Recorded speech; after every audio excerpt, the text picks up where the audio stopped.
Queridos, vamos ler a palavra do Senhor. Nós temos uma mensagem de Deus para o nosso coração.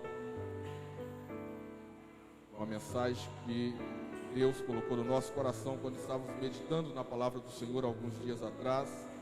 Eu não sabia que seria para hoje, não esperava que fosse pregar ainda essa segunda-feira aqui, mas Deus tem seus propósitos.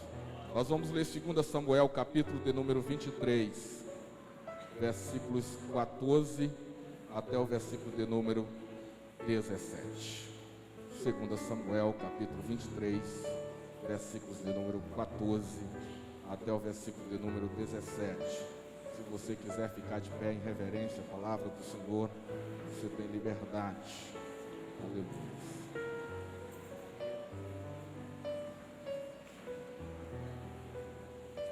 Quantos encontraram 2 Samuel, capítulo 23, versículo 14? Diga amém.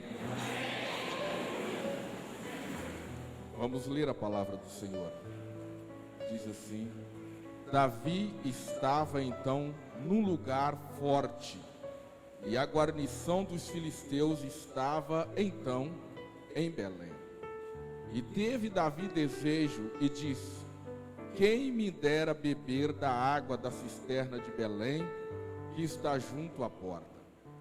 Então aqueles 3 valentes romperam pelo arraial dos filisteus e tiraram água da cisterna de Belém, que está junto à porta, e a tomaram e a trouxeram a Davi. Porém ele não a quis beber, mas derramou-a perante o Senhor.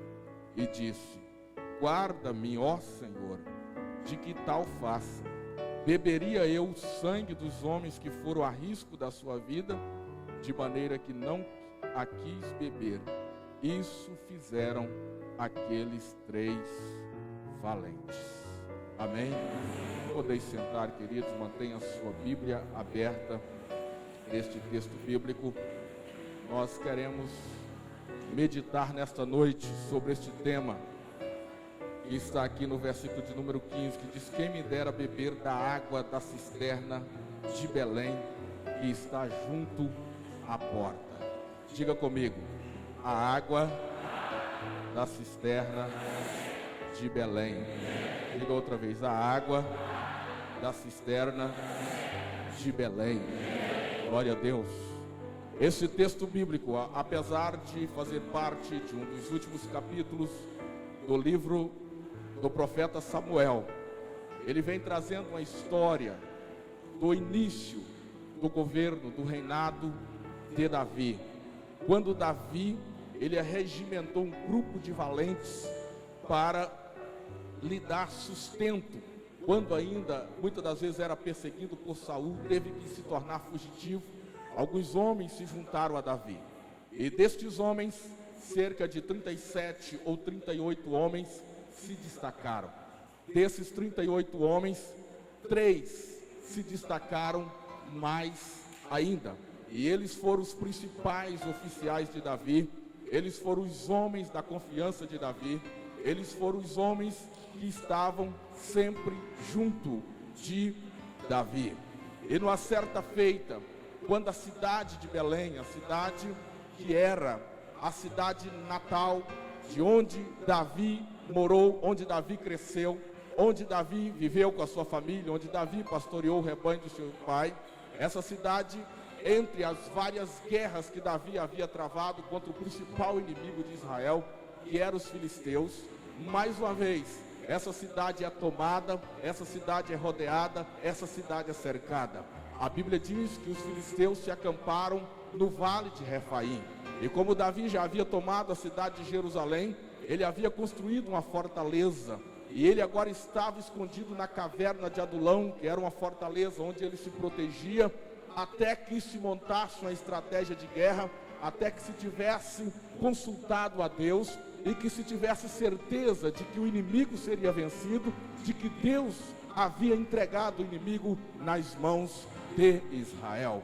E foi exatamente num desses momentos que Davi estava ali na caverna de Adulão. Flávio Joséfo diz que Davi estava orando, que Davi estava falando com Deus, que Davi estava consultando ao Senhor acerca da guerra contra os filisteus. Ele estava pedindo permissão a Deus para guerrear contra os filisteus. Davi era um homem segundo o coração de Deus. E um homem segundo o coração de Deus, ele sempre se coloca na presença do Senhor. Por mais que ele seja honrado, por maior posto que ele tenha, por maior liderança que ele tenha, ele sabe que Deus é maior. E ele não dá um só passo sem consultar ao Senhor. Aleluias. Assim era Davi. E diz a Bíblia que quando Davi orava, ele sentia angústia na sua alma, ele sentia tristeza na sua alma, pelo fato dos filisteus estarem ali. Era um momento difícil, era um momento de batalha, era um momento de guerra. E aqueles 3 oficiais, eles resolveram então chegar perto de Davi. Josebe, Eleazar e Samar, os 3 principais guerreiros de Davi. A Bíblia diz que Josebe sozinho, ele lutou contra 800 homens e os feriu de uma só vez. Eleazar também, quando foi provocado pelos filisteus, a Bíblia diz que os filisteus se ajuntaram contra ele. A nação de Israel, o exército de Israel, os demais soldados fugiram, e ele ficou sozinho no meio da batalha, e ele venceu todos os filisteus, e defendeu o povo de Deus, e depois chamou: vem aqui, vamos saquear os despojos, porque Deus nos deu a vitória, louvado seja o nome do Senhor.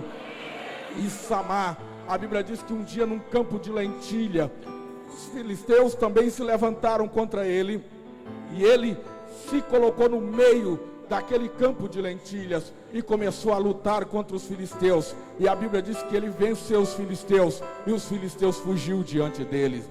Estes eram os homens que estavam perto de Davi, e eles chegaram ali à porta da caverna, enquanto Davi estava orando. E na oração de Davi, a Bíblia diz que Davi exprimia um desejo.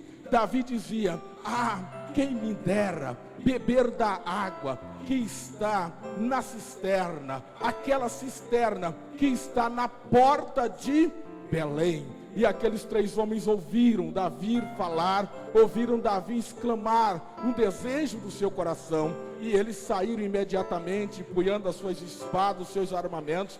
E a Bíblia diz que eles atravessaram o exército filisteu, o acampamento dos filisteus, e foram até a cisterna que estava na porta de Belém. Tiraram água da cisterna, da cisterna que estava na porta de Belém, e trouxeram a água a Davi, e levaram diante dele e disseram: Davi, meu senhor, aqui está a água que você desejou beber, aqui está a água. Que água é essa? É a água da cisterna que está na porta de Belém. Louvado seja o nome do Senhor Jesus.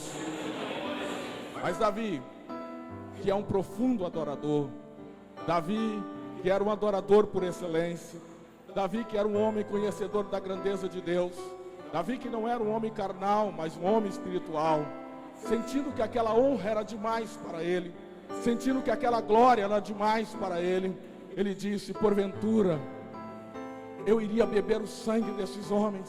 Ele disse: guarda-me, ó Deus, que tal coisa faça. E a Bíblia diz que ele pegou aquela água e derramou como libação ao Senhor. Louvado seja o nome do Senhor Jesus. Aleluia. Quando eu falo, querido, da água da cisterna de Belém, eu estou falando de adoração, e estou também falando de adoradores. Eu estou falando daqueles adoradores que adoram a Deus nas mais impossíveis situações, daqueles adoradores que são capazes de adorar a Deus quando parece impossível, quando parece que não há mais razão, quando parece que não há mais sentido, quando parece que não há mais condição, mas eles ainda assim adoram ao Senhor. Aleluia. Mas quando eu falo também da água da cisterna de Belém, eu falo do tipo de adoração que Deus quer. Eu falo da adoração, aleluia, que vai à presença de Deus, da adoração que mata a sede de Deus, da adoração que Deus quer do seu povo. Louvado seja o nome do Senhor Jesus. Aleluia. E falando de adoradores que adoram nas mais impossíveis situações, eu vejo esses 3 valentes apresentando características que devem ser as características de todo aquele que quer verdadeiramente adquirir para si o título de adorador, adorador de Deus. Louvado seja o nome do Senhor. Não é qualquer pessoa que pode ser chamada adoradora. Não é qualquer um que pode se intitular adorador. Mas só pode ser adorador aquele que conhece o Deus que é adorado, aquele que tem intimidade com Ele.